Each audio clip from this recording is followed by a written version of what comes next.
attendait depuis si longtemps.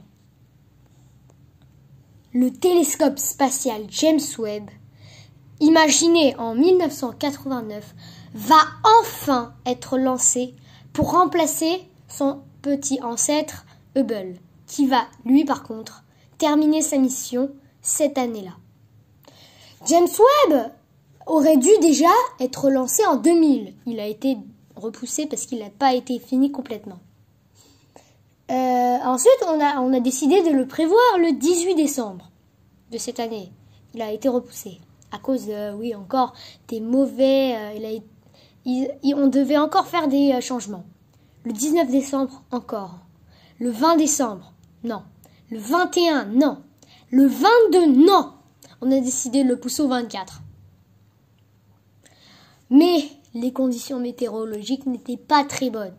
Donc on a décidé finalement de le lancer le 25 décembre entre 13h20 et 13h52 heure française.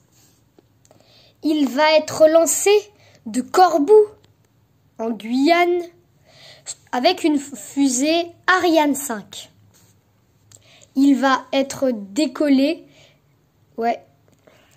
remplacer Hubble, qui lui n'avait jamais cessé de nous émettre depuis avril 1990. Il va le remplacer. Donc James Webb, à mon avis, va bien accomplir son travail car c'est de la pure technologie. Hubble, lui, était venu à 600 km d'altitude. 600!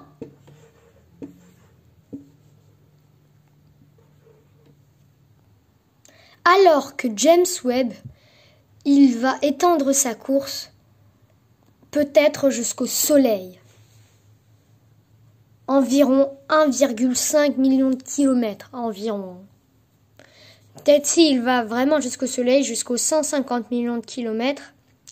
Mais il doit être dans les environs de 1,5 million de kilomètres. Mais vous vous rendez compte? Hubble, c'était que 600 kilomètres.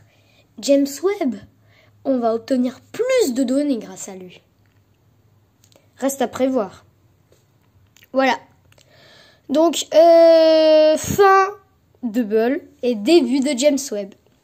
Donc, j'espère que ce court métrage vous a plu. Donc, n'hésitez pas à vous abonner à ma chaîne, à activer la cloche de notification, à mettre un like et à partager cette vidéo avec vos amis. Ciao!